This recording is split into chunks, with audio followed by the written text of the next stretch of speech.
All right. My name is Triffany Hammond, and I'm a support and resistance trader mainly, and so that's what we're going to talk about today. And what I do, I call drilling down, but really it's pretty simple. I start with support and resistance analysis on a longer-term time frame. I move down to an interim time frame, and then down to the time frame that I like to trade. So that's what we're going to talk about today. I go from the daily to the 4-hour to the 1-hour, but this technique works from the 4-hour to the 1-hour to the 30-minute. Or any other time frame that you like to choose, or that you like to trade. So because we just keep coming back to this pound dollar, we're going to revisit it. It seems to me that there's a lot of familiar names here, so I'm going to try to get through it pretty quick. Last week it seemed like there were a lot of requests for other pairs, and if we can fit in an extra pair or two. Okay,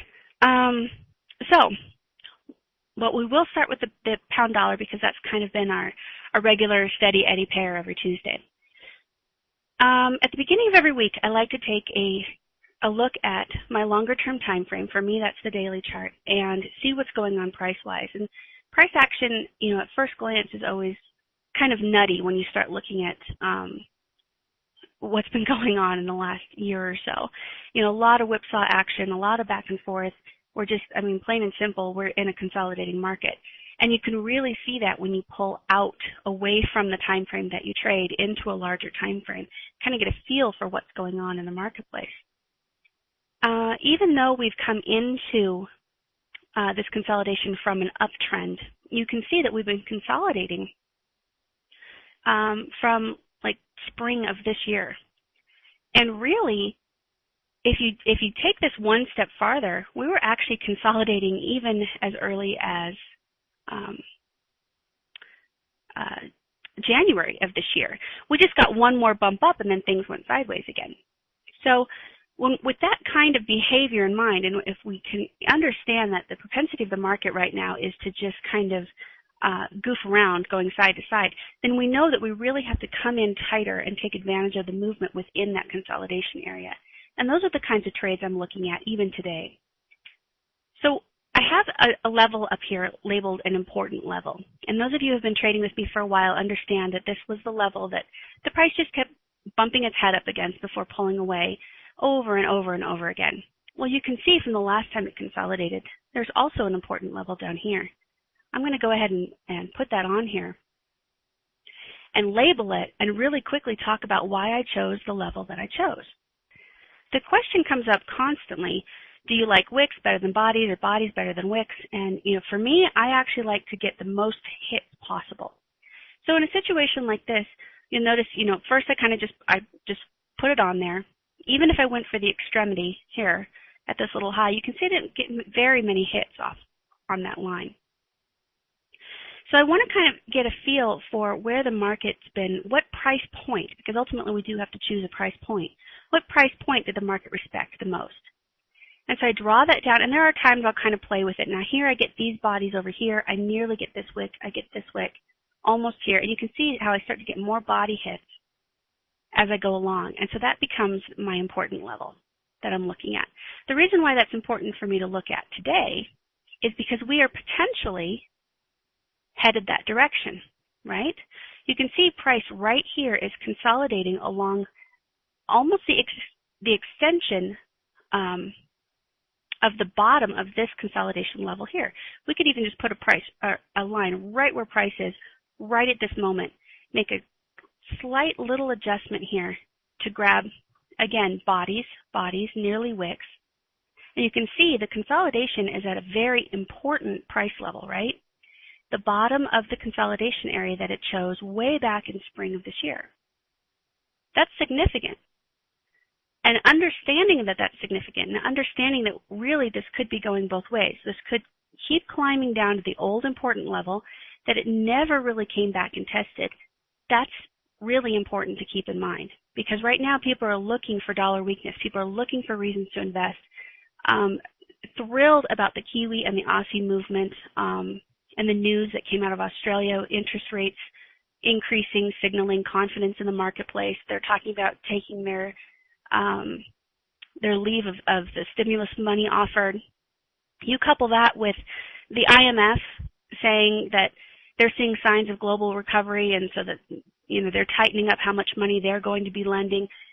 People are really kind of in this pause mode right now and looking for a bounce up off of this level. But isn't it possible that something else happens and fear comes into place again, and the dollar gains strength on that fear, coming all the way back down? Although there's a whole separate argument about the dollar losing its safe haven status, isn't there? But that's a different topic. Okay. So then what I like to do, once I understand what my broader picture is, then I like to go down to my interim time frame and get a better feel for what's really going on. You can see on this daily chart, long wicks, long shadows, lots of indecision. Well, when we come to that interim time frame, we then get to see what those long wicks and shadows look like real time. What did those candles look like? Did those candles have long wicks and long shadows as well? Yeah, a little bit, didn't we? So even on our intraday chart now, we're starting to see some of that whipsaw action, a lot of indecision. We mark off the area of indecision that becomes important in that interim time frame. Now remember, I've talked about over and over again with that tightening up, that triangulation that goes on when the market is unsure. And this is where we really see a great example of that. We get our one large movement, it comes down, doesn't get as low as it did, comes up, doesn't get as high as it did, and now you can start to see, you could even draw your triangle in there pretty cleanly. It's going to look something like that.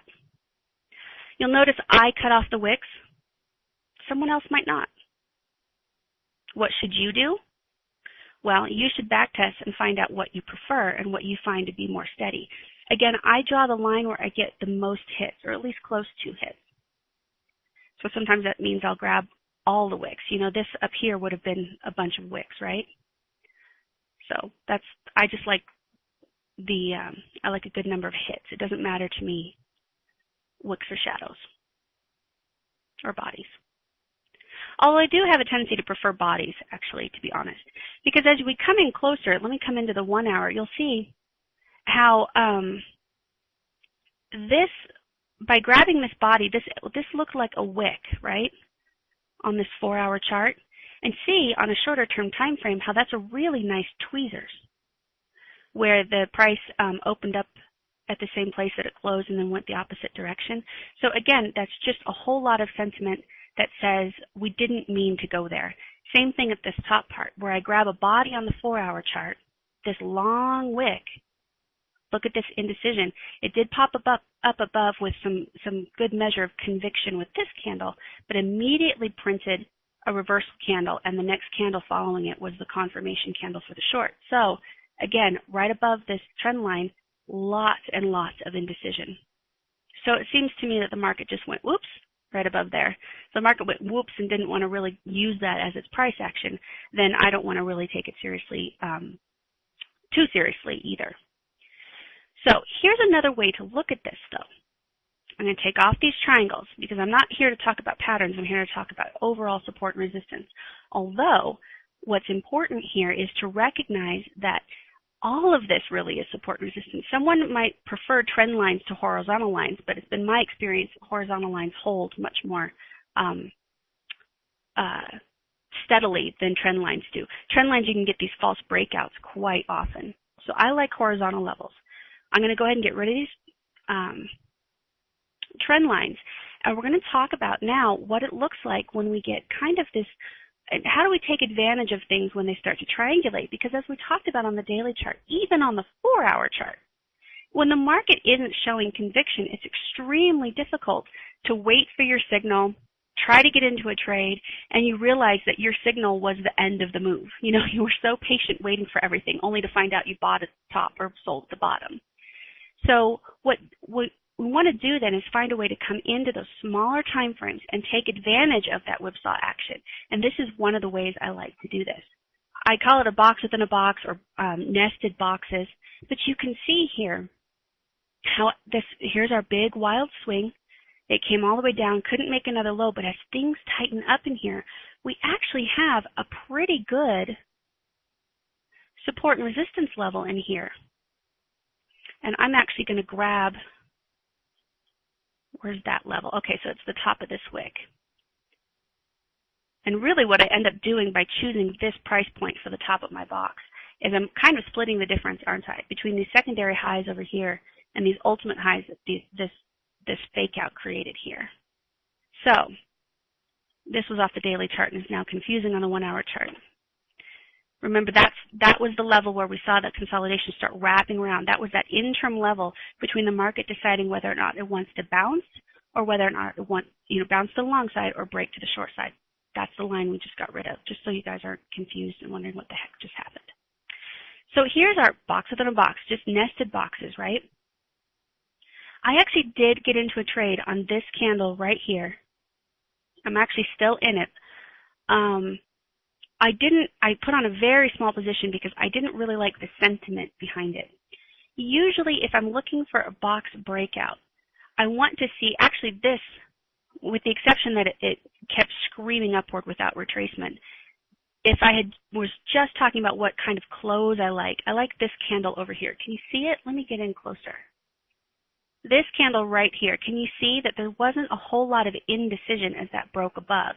But likewise, it wasn't so big that I was afraid of, that I would be afraid of getting, having that be the bulk of the move and having to either suffer through retracement or just be wrong. Now, like I said, I wouldn't have taken this trade either because look at all of these bullish candles, and there wasn't any retracement at all. But this is the candle I would have preferred to see come out here.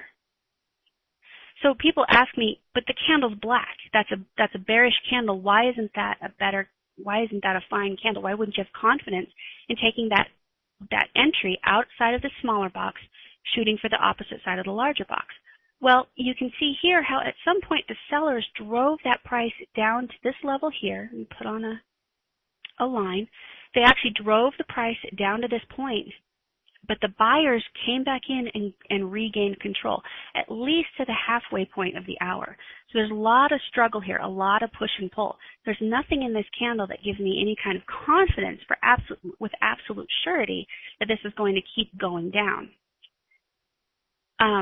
I took the trade with a tiny little amount because if there was going to be a candle like this and a continuation, this would be like on a smaller time frame even, the retest, right, of the support level that it broke through, then I wanted to be in the trade. I wanted to have something to build on. I didn't want to miss a good price point that gives me a good risk to reward.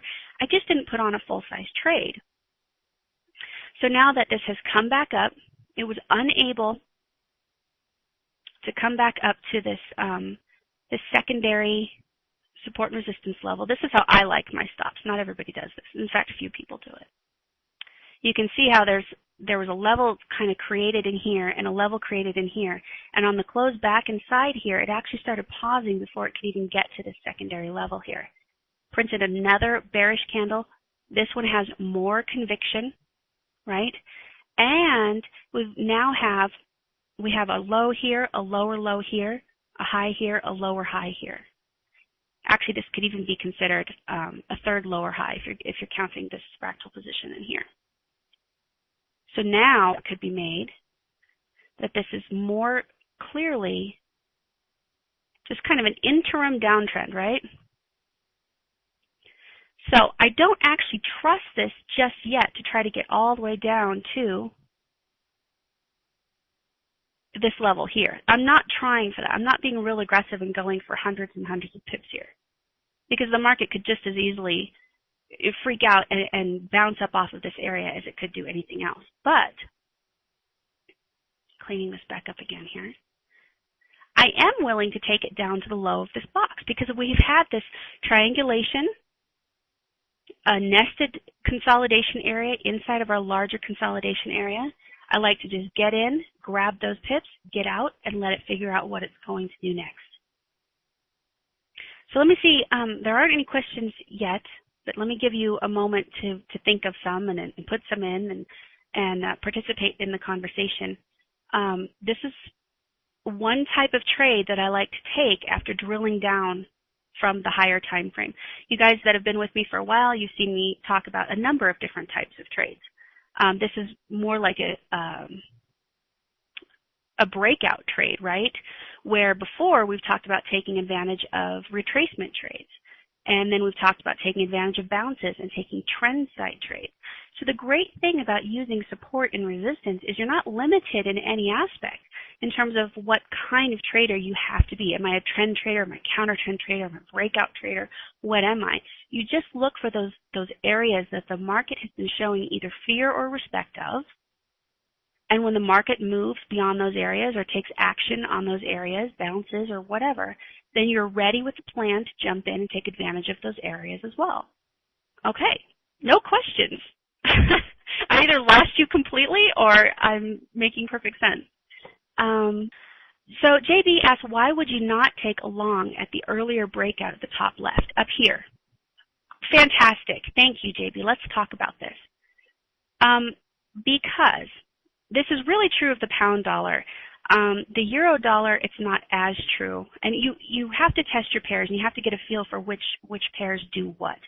But typically, most pairs, there are a couple of exceptions, most pairs, when they've made a screaming move like this, they will come back and they will retest. You can see here, let's see if we can't manufacture what this trade might have looked like. I'm going to get rid of all of this stuff. Will it let me hide? Oh, maybe if I take the auto scroll off, it will. Okay, so JB is asking, and this is a really valid question. We even have a good support and resistance level right here, right? Where let's say we had said, and this is really, it's not a clean consolidation area. Let's just pretend that we had said, I'm going to take a close above this previous area of support and resistance. Oh, and you know what? My line was way up here before. JB, I'm sorry. For starters, my line wouldn't have been up there, right? I've only just recently drawn that area of consolidation based on longer term charts. You can see how even going back into live conditions, it would have looked a lot different. But regardless, let's talk about this anyway. Here's another situation where it did break above. You can see here how this candle, even though it broke out, let me zoom in a little bit, I'll give you a better picture of it. This candle here, even though it broke out, you can see that it wasn't really a confident bullish move, how the sellers came back in and wrested control back a little bit from the buyers. We had a candle of indecision, and this one did actually confirm the move. But what concerns me here is that we've had a steady movement after this breakout. As this starts to climb up, these candles are showing confidence, indecision, confidence, indecision, confidence, indecision, and never once did they come back and retest this area. Usually, after something moves one direction, it'll come back. Look here. It broke down, came back, retested, and then we got our move. If I start to see indecision after a breakout without some kind of retest, I lose faith in the decision that it chose in the first place. In the case of the line that we had before, it was kind of up about here when we had our larger box, right? You can see here, it shows even better how we had candle after candle after candle, upward, upward, upward, without any kind of retracement. Not even a pause, really. I guess there was a little bit in here, but those were undecided candles. So without a pause, without the market think of it this way. The market deals in such large amounts of money. It's very, very difficult for them to put on $1 million or 10 million or however much they're trading all at once, because it changes the price that they're trying to get in at. If they've made a deal with with the people that have hired them to put the trade on, right, and they said, I can get you in at this price, and we're going to shoot for the profit target of this price. The broker, or the market maker, they still want to make good money on the trade, and every time they put in $1 million or $10 million, it's going to bump that price up bit by bit by bit. So what they have to wait for is that pullback. They want to see people take profit and pull the price back. Sometimes even they'll pull the price back on themselves to get that particular trade. affordable again. That's the reason that we get these kinds of retracements in the first place, right? They'll drive the price back, make the trade affordable before they jump back into the trade. If we don't see that happening, then we do put ourselves at risk of buying at the top or selling at the bottom. Because the market will push that price, drive that price up, and then go, oops, this is no longer affordable, and you've gone, yay, it finally broke out of my box. And then the whole thing moves against you. I don't know if I'm making much sense there, but I always like to see kind of a push and pull. I like to see that waviness, that drive up, that pull back, that drive up, that pull back, that drive up out of my box. As long as it came off of a pullback, maybe a bounce of a trend line inside that box or something, then I get excited because I know the market is driving price up off of a price point that was affordable for the trade that they're putting on. Does that make sense, JB? Let's see. Jerry says you can't enter. But then, okay. So what is the take profit now? On my short is the opposite side of the box. What did that end up being? Let's see, let's put our box back on here. And I think I actually even cut it a little bit tighter to accommodate the possibility that it wouldn't go all the way to the bottom, right? So I think I'm at actually like 58.10 or something like that, yeah. But that's my trade. I'm not telling you what to trade. I'm just telling you, how I use these levels. MACD is showing less selling sentiment. Yeah, here's the problem with using indicators. And I've got a subscriber right now that's just written a comment, what am I doing wrong? All my indicators pointed this way or that way. The problem with using indicators, and I'm talking about stochastics, MACD, RSI, moving averages, anything else you're going to put on your charts, they're only representations of what has happened in the past up to this point. So they're lagging.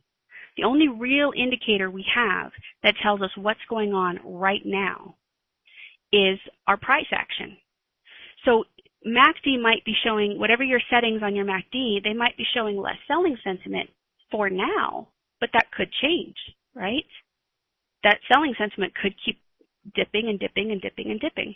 So, they can be, indicators can be useful to an extent, but I have found it, at least in my personal experience, they're terrible in terms of trying to decide whether or not to get into a trade.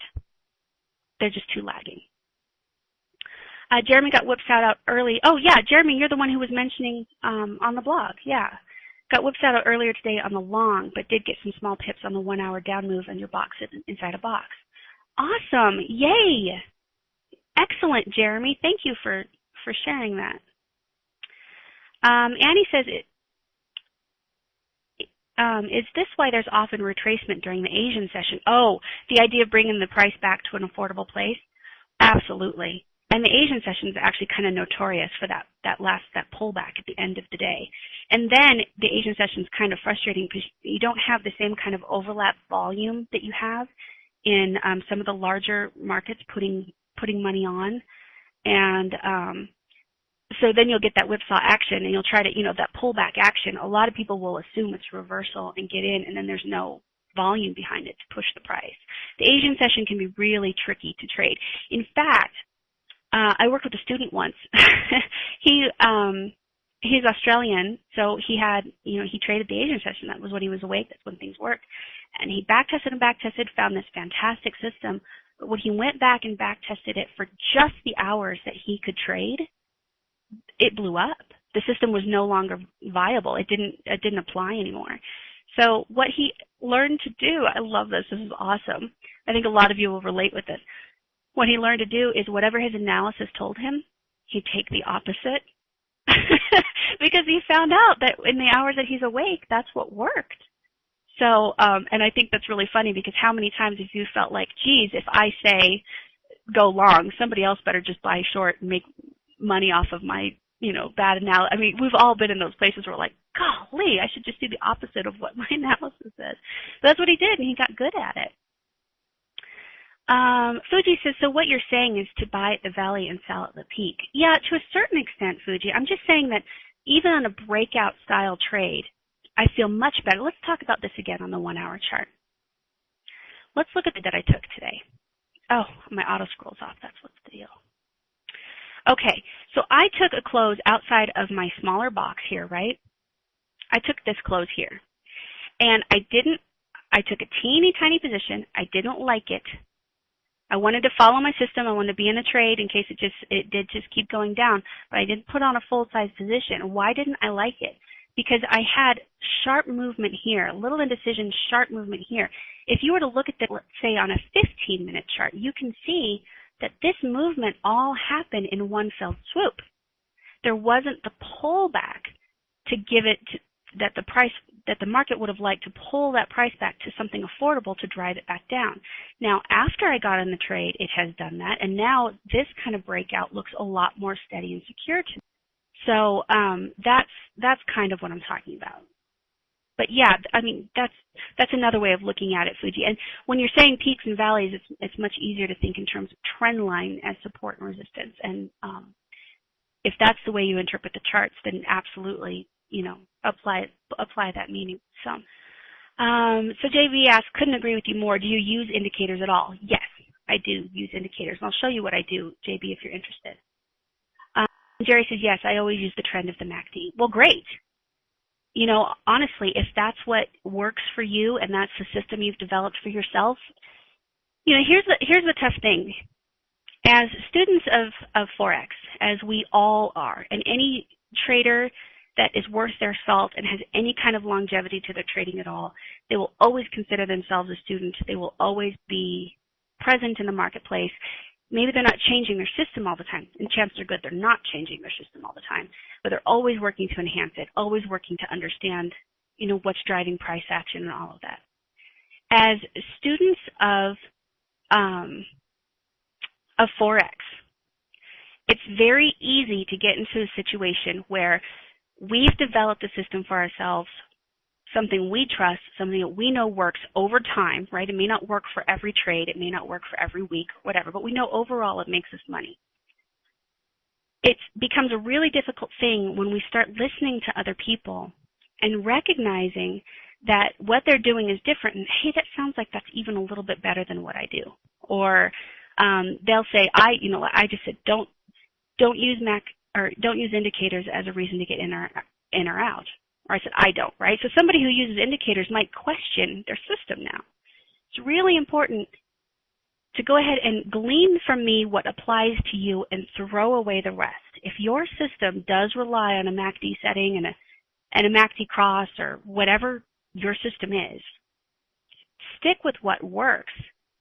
Learn something about price action. Maybe that could be a nice tweak or a nice tool to enhance what you're doing. But it's really important to just trust your own research, trust your backtesting, trust your system, trust the things that you've built into it.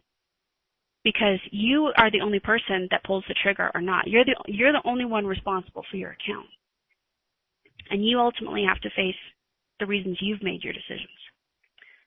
It can be really hard sometimes when you're listening to all these people say, buy the pound, buy the pound. You're going, but my system says to sell. It's tough. Let's see. Oh, yes. Yes, absolutely, JT. Let me give you that. I'm going to type this in the comments. I don't know if the comments show up on the recording or not, but J Trader's asking for the web address to register for free blog access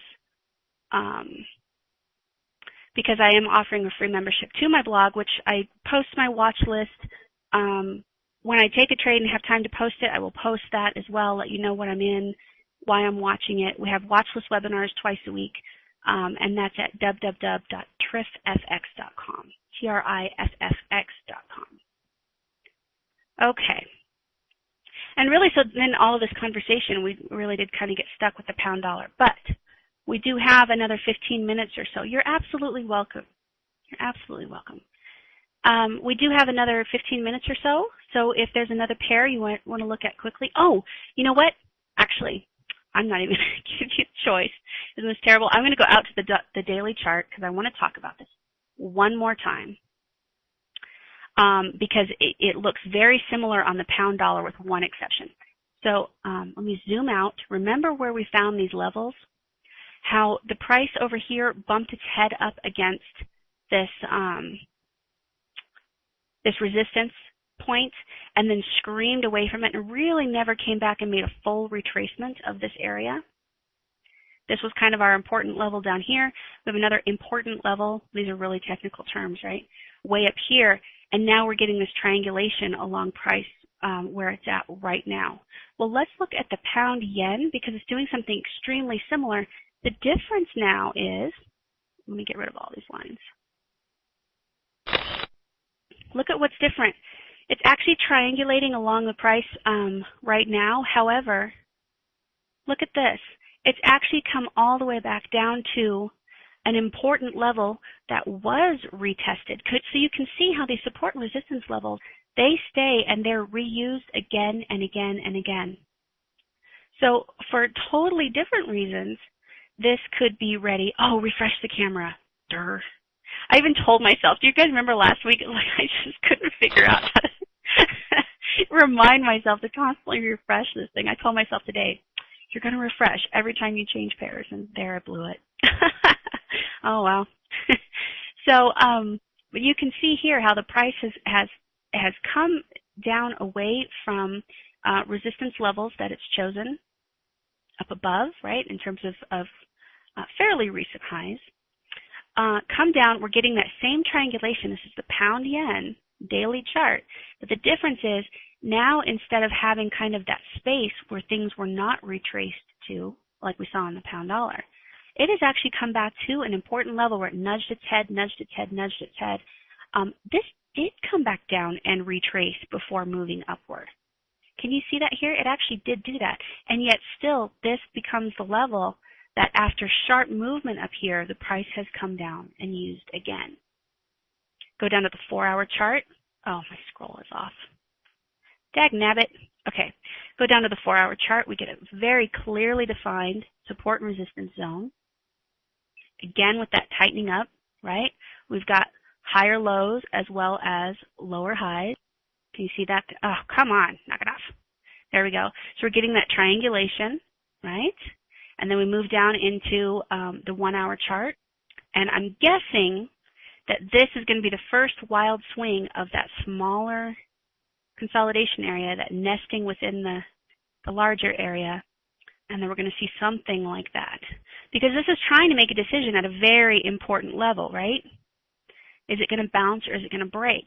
And since we can't really know for sure with any level of certainty what the absolute final decision in the marketplace is going to be, we need to start watching for signs. We need to tell ourselves, if this, then that, and put a plan into place before the market makes that move, so that when it makes it move, we know how to recognize it and what our plan is for jumping on board and taking advantage of it.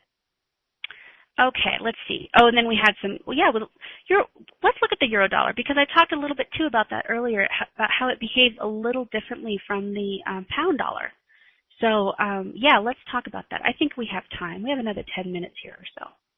The Aussie yen is approaching a huge gap. What does it mean? Can you look at this pair? I don't know if we'll have the time or not. But watch this, guys. I'm going to unshare the screen first. Yay me! And then I'm going to reshare it. Look at this. Huzzah! All right. And now I'm going to get rid of, this was from last week's conversation, so let me get rid of a bunch of this. I'm going to actually leave the trend line. Trend line looks good. Oh, yeah. Okay. Thanks, Boyke. Woohoo, party on. So we talked about last week how the euro dollar had still not come back and retraced to at least the top of the muddy area. This long rectangular skinny piece in here was our muddy area, right? The space that was created between the time that it broke away from its important level and the time that it showed some level of conviction after that, right? And we identified that on the 4-hour chart. I'll show you what that would look like. So we got a sharp movement here. Instead of retracing here, it actually created a fresh consolidation area right in here right?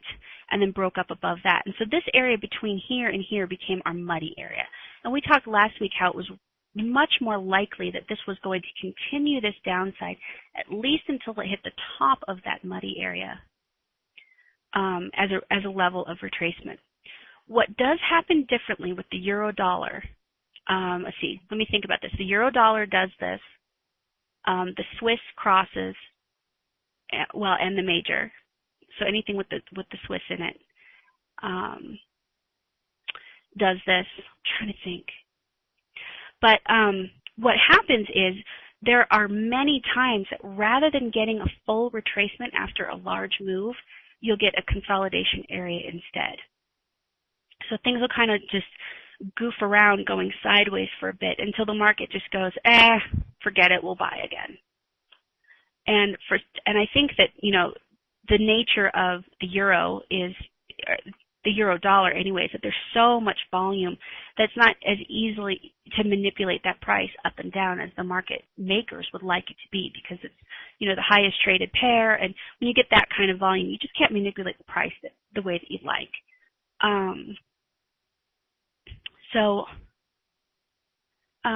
What time frame? Wait. Oh, you're talking to somebody else in that. Okay. So, in terms of a plan for this one right now, I really don't have one for the euro dollar, simply because it is kind of in this goofy area where, it's come back up to this secondary high. Remember, this move up here was somewhat impulsive and experienced almost an immediate correction. You can really see it on the daily chart. See these tweezers up here? You can really see that up there where, the market moved it up there, but immediately showed indecision and then just drove the price straight back down. So right now it's at an area where there is significant resistance, and trying to figure out what the market's going to do from this point is a little bit tricky. And since we don't have a clear consolidation area on this one yet, because if this is going to be that first wild swing, what's going to be that secondary low? We don't know yet. Here's an area that it could come down to and kind of toy with. So we could say preliminarily this becomes our consolidation area, but we just don't know yet. I want to see it come down and create a new higher low and start up that process in here. Because it's too difficult for me to trust that long with even the highs above it being somewhat of a muddy area, right? Kind of a larger zone of indecision. What is the difference between muddy and goofy?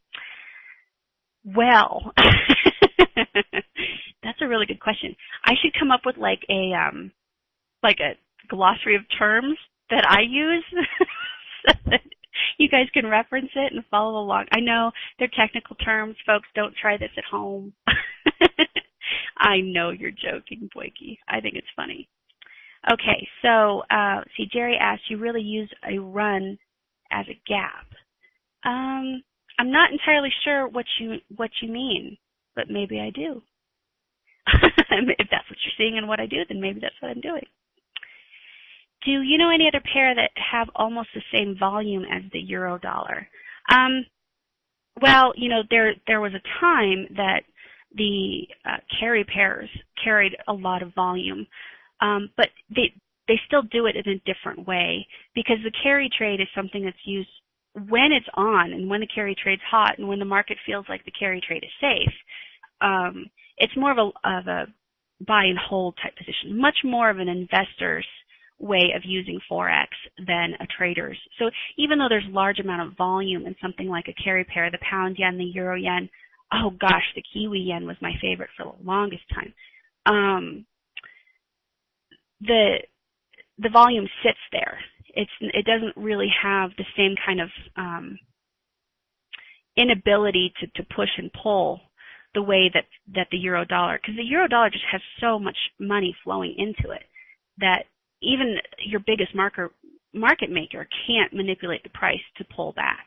Where the pound yen and the carry pairs in general, even though there's a large amount of money in it, it sits there. So new money coming in can still manipulate the price to some degree for shorter term swing trading type deal.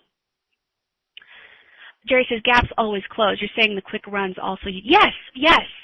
Jerry, okay, I get what you're saying. Yes, Jerry, absolutely. What Jerry's talking about is actually kind of taking advantage of quick knee-jerk reaction in the currency market, needing a retracement, needing that pullback.